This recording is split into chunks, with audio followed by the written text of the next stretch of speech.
This is my manga review for Chapter 5 of Bleach. We get a nice little tidbit in the corner about where Orihime lives, that like she has a neighbor and he's absent.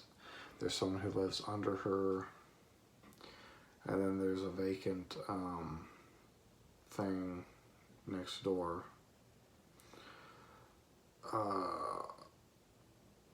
And then we have the cover, and it's once again that kind of punk Ichigo with the glasses and the sharp teeth.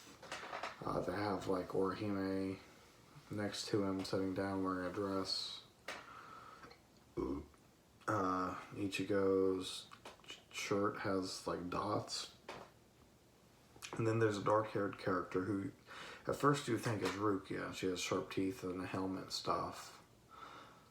But on closer look, she kind of looks more like Karin than Rukia, just in the face. I don't know. I don't know if these maybe are the characters from Kubo's other manga, or if these are his characters from Bleach and he's just drawing them in a different way. I don't know what this is. This is the second time he's drawn Ichigo like this, or this character who looks like Ichigo. I have no idea what it is. I imagine it's Ichigo because he's holding the Zanpakuto, but I don't know.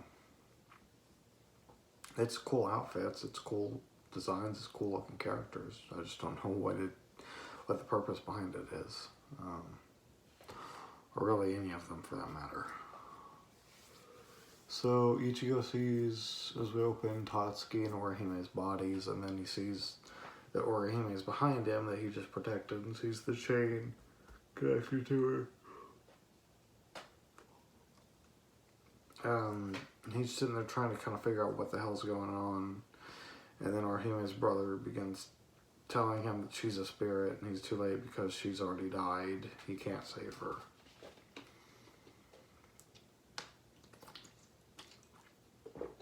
Pulls its hand back, and it's bleeding. And then it whips with its tail to attack Ichigo, and he kind of remarks that it has scales on its tail, so his Zanpakuto can't actually cut through it. And it ends up smacking him outside of the window. He kind of lands in the air where like puts his hand and his knee down, and you see like dust kicking up from the air. And then the Hollow begins mocking Ichigo, kind of. I forget what exactly it said. It said something about him being weak, I think, or him talking up a lot of game but not having anything behind it. I don't remember. And then its teeth kind of open up, and it spits out acid as it continues to mock and berate Ichigo. And he ends up dropping the Zanpakuto because it hit him in the hands, and then it uses its tail and whips him down into the ground, and then it grabs Orihime. And it kind of begins crushing her, and Orihime's kind of starts screaming at it, asking it why it's attacking Ichigo and Tatsuki and stuff. And then once again it kind of says, "Do you or not recognize me?" or something, or "Have you forgotten my voice?" or something. And it kind of lifts its hair, and she realizes that it's Sora, her brother. Rukia gets to Ichigo and kind of tells him to wake up and get up and stuff, and he kind of says, "Yeah, I'm getting up, I just can't fight it." And Rukia tells him it's okay if you can't defeat it, but just remember it's going to eat Orihime. And that kind of jars him, and he gets ready to go back. Orihime questions Sora why he would attack her friends, and he reveals that because she stopped praying for him, it hurt him and caused him to turn into the monster that he is. He blames Tatsuki and Ichigo more than her for that, and so he's going to kill them and also eat her, basically. Orihime tries to explain the situation to him, but he doesn't want to listen. He's just angry and says he wants to kill her, and then Ichigo arrives behind him. And he's ready to attack, but Sora just ends up hitting him again with his tail, I believe.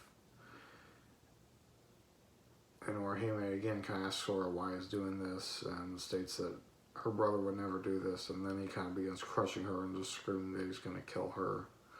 And then Ichigo cuts both of its arms off, And it says that Sora's no older brother because no older brother, even as a monster, would harm his younger siblings. And then Sora kind of asks him why Ichigo's standing in his way. That was pretty much the end of this chapter. It's a very action-heavy chapter, which is good because I enjoy action, obviously, and fighting and stuff. I think fighting is good. The use of the tail is obviously very creative. Sometimes you'll have people who give a character a tail and they forget to really have them use it. So the use of the anatomy and the remembrance of him being kind of like a snake with arms was pretty good. Very creative.